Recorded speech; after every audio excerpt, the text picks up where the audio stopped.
then, man, you can get a customer for 25 cents. Hey there, I'm Nicole, and I'm into it.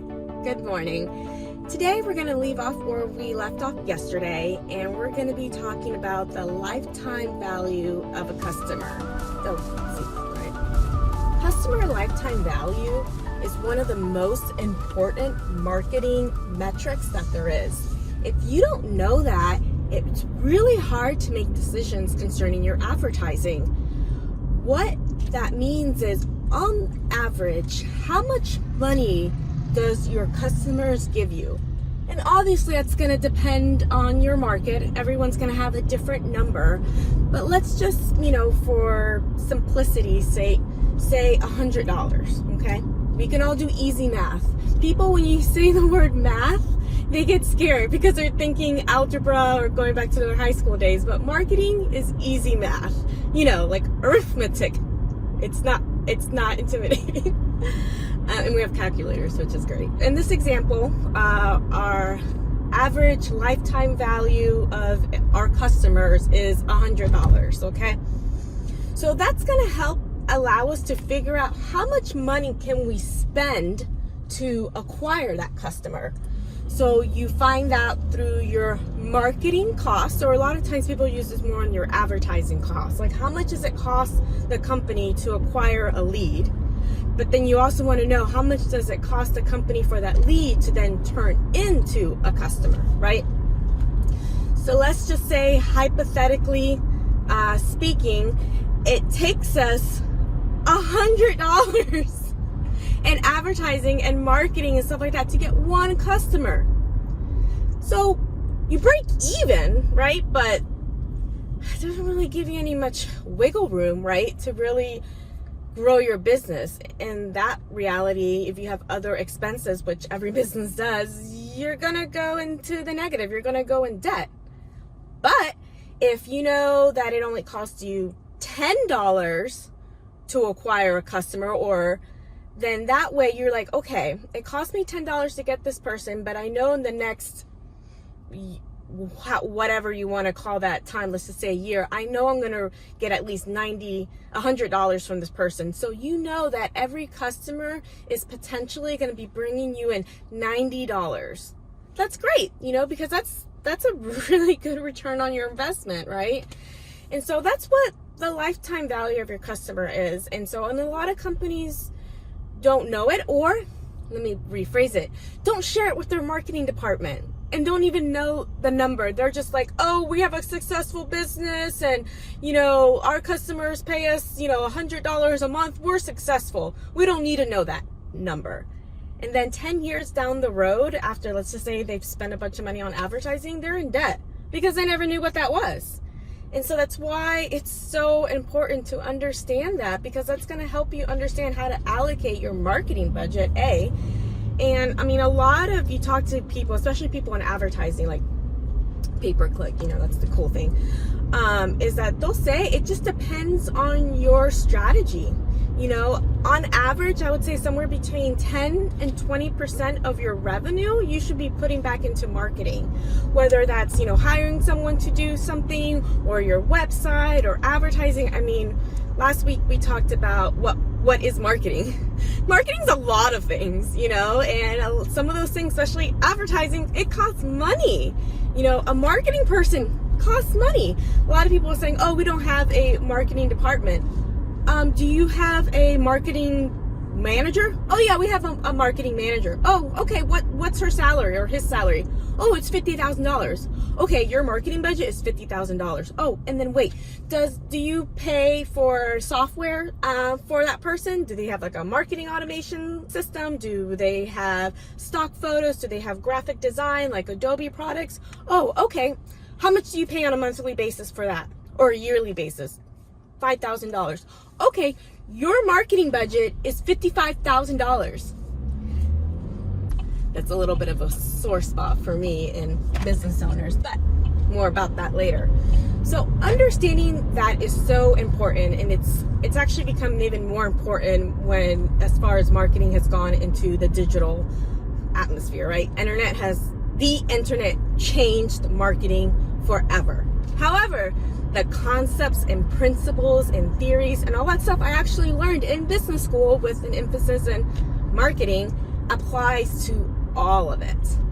And so I have recently been turned on. I actually signed up for his accelerated business class. His name is Rudy Maurer, and he's actually out in Clearwater, and I'm in Orlando, so he's like kind of in my backyard. And he is one of like the top 5 marketers in the world. He's the CEO of Pure Imports. Remember Pure Imports? They have really cute things. They're still available online. You don't get the store experience, but you still get the products. So, and it gets shipped to your house, so you don't have to leave your house. So that's really nice.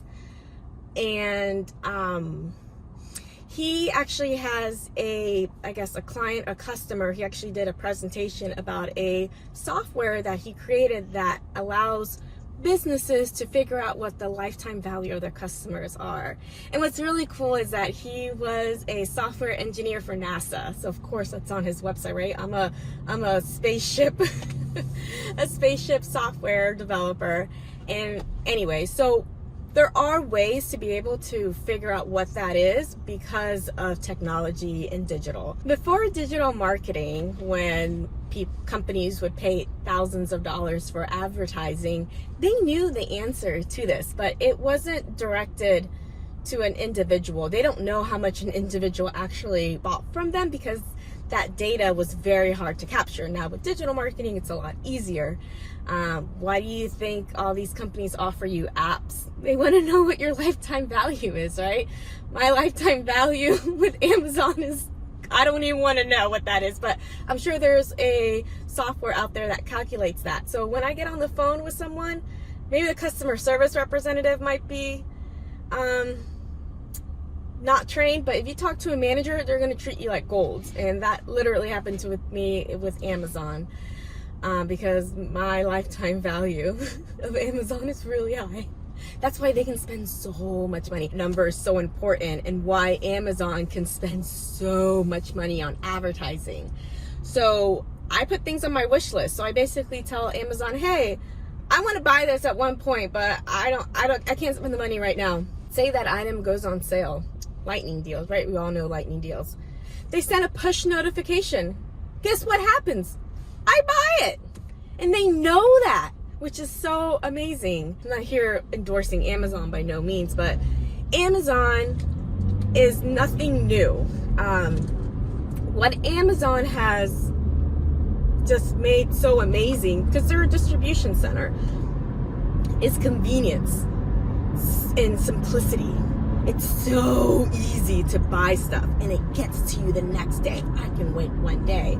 You know, before that, you'd have to go into a store like Walmart or Target, which we still do. We get that whole experience. We even get the point of purchase experience as we're walking down the aisle. Be like, especially Publix does this really good. Buy one, get one free.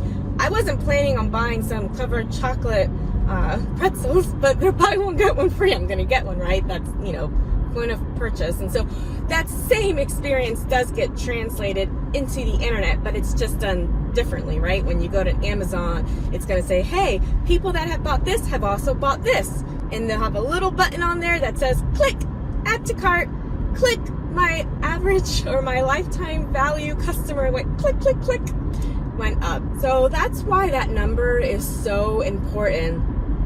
And unfortunately, a lot of small business owners don't know that number because a lot of them are very protective with their finances and their financials. They don't want to let know this girl that they hired for $50,000 to do their marketing to know what that is. But doesn't that determine everything? Doesn't that determine what her budget is?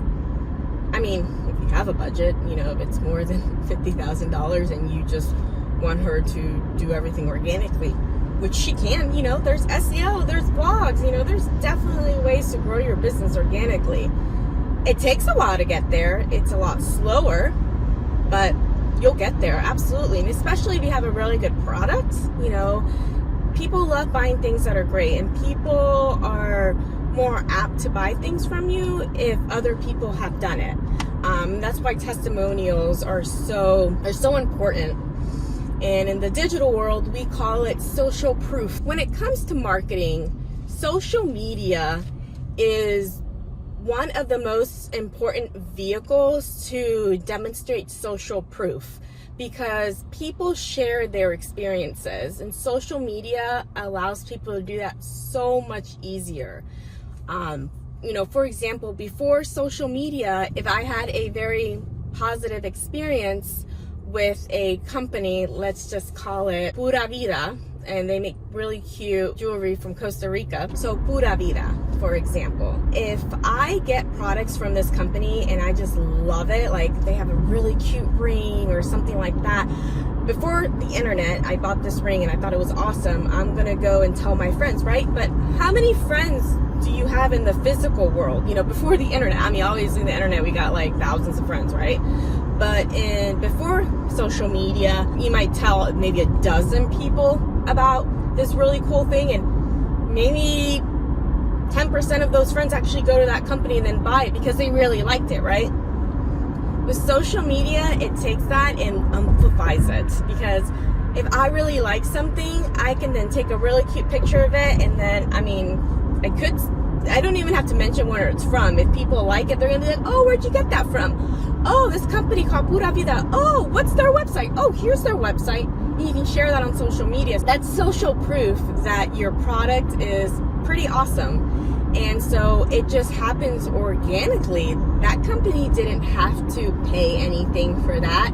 They produced a really great product, quality product. Somehow or another, you found out about it, whether it was through a friend or however, and then you bought it and then you shared it with the world. And that right there is what is referred to as social proof.